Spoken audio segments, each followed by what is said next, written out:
Bonjour, bienvenue dans le 4e épisode de notre série Patrice Corday avec Saint Joseph, allons vers le Père, et nous le regardons aujourd'hui comme un Père qui accueille.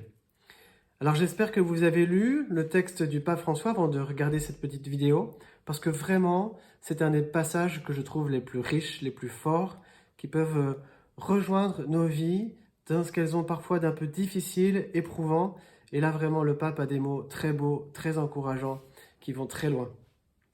En lisant personnellement ce passage, la première chose qui m'est venue à l'esprit, c'est une image de Saint Joseph que j'aime beaucoup.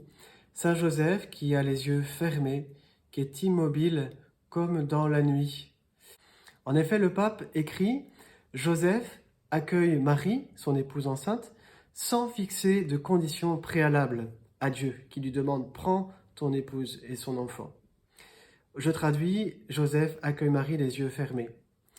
C'est d'ailleurs pas pour rien que c'est lors d'un songe, dans la nuit, que Joseph reçoit cet appel du Seigneur. C'est un moment où justement toutes nos facultés sont suspendues, notre raison se tait, et c'est d'autres capacités en nous qui peuvent répondre à percevoir l'appel de Dieu.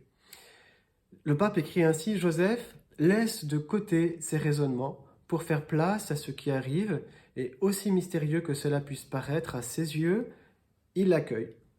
C'est mystérieux à ses yeux, alors il est ferme, non pas pour fuir, non pas pour nier, mais pour contempler l'invisible, pour percevoir un sens qui vient d'au-delà, un sens que Dieu connaît, et nous entrons alors avec Joseph dans l'attitude de la foi qui consiste à mettre notre confiance dans un autre qui sait mieux que nous. Dieu sait mieux que nous le sens de nos vies, le sens de ce monde, le sens de l'histoire, la place que nous avons chacun à y tenir. Voilà ce qu'écrit le pape. La vie spirituelle que Joseph nous montre n'est pas un chemin qui explique, mais un chemin qui accueille.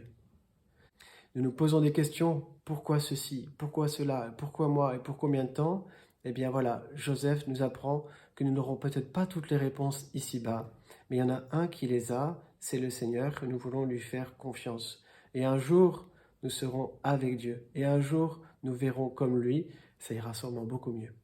J'avais donc cette image de Joseph les yeux fermés, quand je suis tombé sur la suite des paroles du pape, loin de nous de penser que croire signifie trouver des solutions faciles.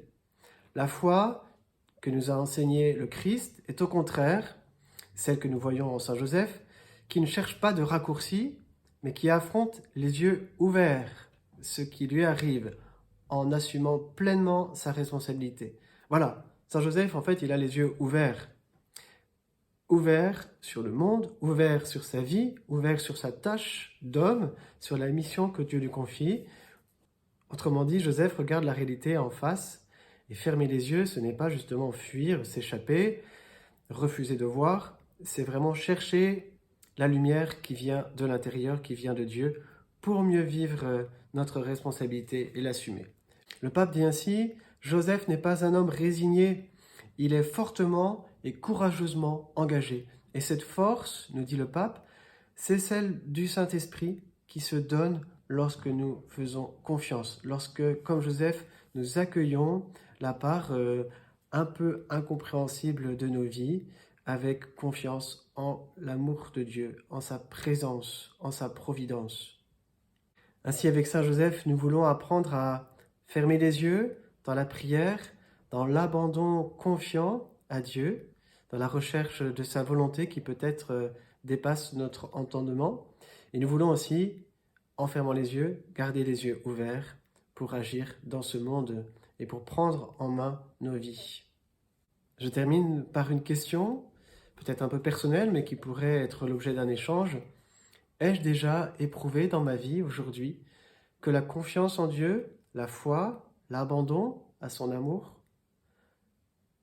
suscite, réveille, libère en moi des forces neuves pour avancer, une force profonde, celle de l'Esprit Saint, pour continuer à me donner généreusement, à vivre tout simplement.